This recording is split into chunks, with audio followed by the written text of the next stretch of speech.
छत्रपति संभाजी का दरबार लगा हुआ था, जिसमें कवि कलश सेनापति, हम हम्बीराव मोहिते और सभी दरबारी बैठे हुए थे। जैसा कि हम सब जानते हैं, औरंगजेब हमारे ऊपर घात लगाए बैठा है। वो किसी भी समय आक्रमण कर सकता है, लेकिन हमारे पास संसाधनों की कमी है। इसलिए हमारा पहला उद्देश्य होगा औरंगाबाद के किले पर चढ़ाई करना और वहां से औरंगजेब का खजाना लूटना, जिससे कि दो कार्य हो जाएंगे। अव्वल, हम आर्थिक रूप से मजबूत होंगे। दूजा, औरंगजेब को काफी क्षति पहुंचेगी, जिससे कि अभी वो आक्रमण भी नहीं कर पाएगा और हम अपनी सेना को और मजबूत कर लेंगे। छत्रपति, आप आदेश दें, हमारी सेना हमेशा तैयार है। सेना आपके एक आदेश पर औरंगाबाद की तरफ प्रस्थान कर देगी। मुझे अपनी सेना पर पूर्ण विश्वास है। पहले हमें अपनी रणनीति तैयार करनी होगी, फिर हम प्रस्थान करेंगे। अवश्य छत्रपति। औरंगाबाद के किले पर 5000 सैनिक रहते हैं। हम सेना को 2 टुकड़ों में लेकर चलेंगे। पहली टुकड़ी किले के आगे के भाग में मुगल सैनिकों से युद्ध करने लगेगी और उन्हें अपनी तरफ भटका लेगी। दूसरी टुकड़ी किले के पीछे के द्वार से अंदर घुसेगी और वहां का सारा खजाना लूटकर बाहर आ जाएगी। लेकिन छत्रपति, हमें कैसे पता चलेगा कि दूसरी टुकड़ी खजाना लूटकर बाहर आ गई है?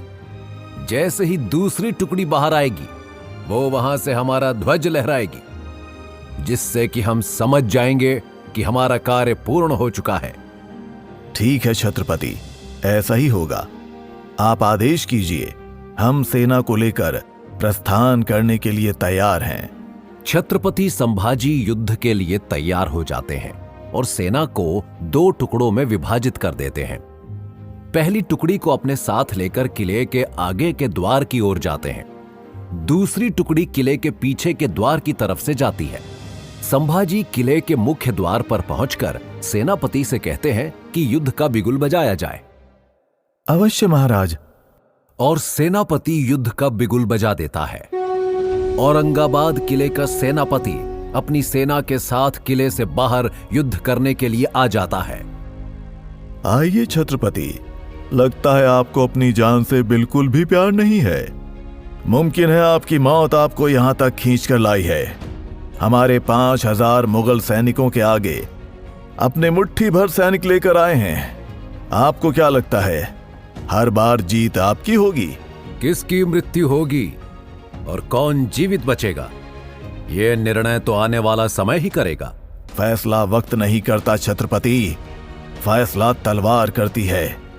जिसकी तलवार में ज्यादा खून पीने की चाहत होती है, जीत उसी की होती है।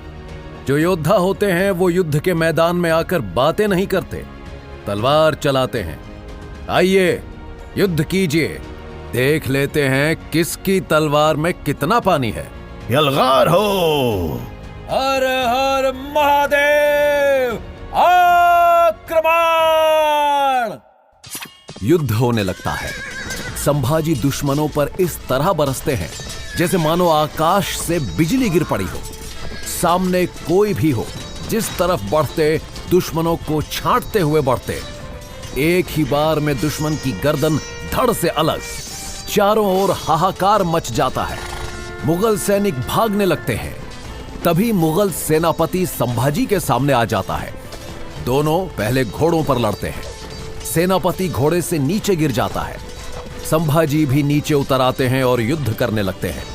युद्ध करते करते एक बार संभाजी ने ऐसी तलवार चलाई कि मुगल सेनापति संभाजी का वार रोक न पाया और उसकी गर्दन उसके शरीर से अलग हो गई। बचे हुए मुगल सैनिक किला छोड़कर भाग जाते हैं। मराठा सैनिक उत्साह से चिल्लाने लगते हैं, हर हर महादेव, हर हर महादेव। तभी किले के अंदर से दूसरी टुकड़ी भी निकल आती है और अपना ध्वज लहराते हुए विजय प्रतीक देती है। सारा खजाना लूटकर संभाजी अपनी सेना के साथ रायगढ़ वापस लौट जाते हैं। उधर बचे हुए सिपाही औरंगजेब के पास पहुंचते हैं।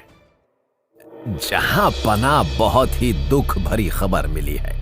संभाजी ने औरंगाबाद के किले पर चढ़ाई कर दी और वहां से हमारा सारा खजाना लूट लिया।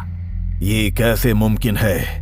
औरंगाबाद के किले पर हमने सबसे मुस्तैद सैनिक रखे हुए थे और हमारा सेनापति, उसने कभी हारना ही नहीं सीखा। वो कैसे हार सकता है? हुआ है जहां पना यही हुआ है, और ये सब उस संभाजी की वजह से हुआ है। उसने अचानक हमारे किले पर आक्रमण कर दिया, हमारे सैनिकों और हमारे सेनापति को मारकर वहां से सारा खजाना लूट लिया उसने जहां पना। अब हमें इस संभाजी का कुछ ना कुछ करना पड़ेगा, नहीं तो ये हमारे लिए नासूर बन जाएगा। अब वक्त आ गया है कि हुसैन अली खान को ये काम सौंपा जाए। वो इस काम को बखूबी अंजाम दे सकते हैं। वजीर साहब, जाइए और हुसैन अली खान को बुला कर लाइए। जी हुजूर। हुसैन अली खान औरंगजेब के सामने आता है। बादशाह सलामत का परचम बुलंद रहे। बंदा आपकी खिदमत में हाजिर है, बताइए क्या हुक्म है? हमारे सबसे काबिल जनरल हुसैन अली खान, आज मैं आपको सबसे जिम्मेदारी वाला काम सौंप रहा हूं। उम्मीद करता हूं कि आप इसे बखूबी अंजाम देंगे। आप बस हुक्म करें बादशाह सलामत। बंदा अपनी जान देकर भी आपके हुक्म की तामीर करेगा। हमारे दुश्मनों की फेहरिस्त में जो सबसे बुलंदी पर है, संभाजी राजे, आपको उसे इस दुनिया से बेदखल करना है। बादशाह सलामत का हुक्म है तो समझ लीजिए काम पूरा हो गया। अब बस मुझे हुक्म दे कब निकलना है। मैं हुक्म तो दे दूं, लेकिन इतना याद रहे कि संभाजी मेरे लिए नासूर बन चुके हैं। यूं मानिए कि अगर हमने संभाजी राजे का खात्मा कर दिया तो पूरे हिंदुस्तान पर मुगलिया सल्तनत का परचम लहराने से हमें कोई नहीं रोक सकता। तो समझ लीजिए बादशाह सलामत कि आपके रास्ते का कांटा बहुत जल्दी साफ होने वाला है और हम लहराएंगे पूरे हिंदुस्तान पर मुगलिया सल्तनत का परचम। आप शायद अभी संभाजी से वाकिफ नहीं हैं। उसे हरा पाना इतना मामूली काम नहीं है। इसीलिए मैंने आपको बुलाया है, क्योंकि आप ही हैं हमारे सबसे बहादुर जनरल।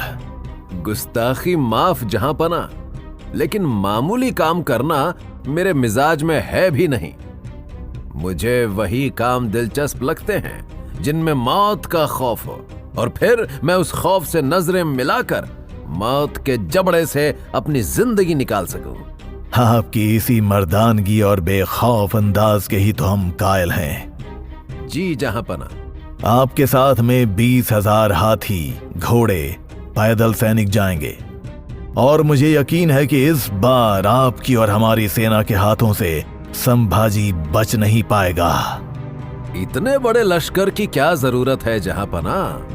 उस संभाजी के लिए तो मैं अकेला ही काफी हूं। मैं अपने बाग नख से ही संभाजी को 2 टुकड़ों में चीर सकता हूं। मुझे आपकी काबिलियत पर पूरा यकीन है। फिर भी मैं चाहता हूं कि आप लश्कर के साथ में जाएं और संभाजी का खात्मा कर दें। लगता है शहंशाह मेरी काबिलियत से मुतमईन नहीं है। ऐसी बात नहीं है। आप चाहें इसे मेरा हुक्म माने या कुछ और, लेकिन मैं चाहता हूं कि आप लश्कर के साथ में जाएं। जो आपका हुक्म जहां पना। हुसैन अली अपने साथ 20,000 हाथी, घोड़े व सैनिक लेकर रायगढ़ की तरफ निकल जाता है, और ये बात संभाजी राजे को पता चल जाती है कि औरंगजेब ने हुसैन अली को संभाजी राजे को मारने के लिए भेजा है। सेनापति, सेना को तैयार कर दीजिए और राज्य की सीमा पर तैनात कर दीजिए। ये सुनिश्चित करें कि हम हुसैन अली को 3 तरफ से घेर लें, ताकि वो किसी भी तरफ से आगे ना बढ़ पाए और हम उसे वहीं से वापस कर दें। अवश्य राजे, ऐसा ही होगा। हम हुसैन अली और उसकी सेना को तीनों तरफ से घेर लेंगे। हुसैन अली अपना लश्कर लेकर रायगढ़ की सीमा पर पहुंच जाता है। वहां पर छत्रपति संभाजी राजे अपनी सेना के साथ पहले से खड़े रहते हैं। लगता है संभाजी आप अपनी मौत का इंतजार पहले से ही कर रहे थे। मरने के लिए किसी को इतना बेचैन मैंने पहली बार देखा है।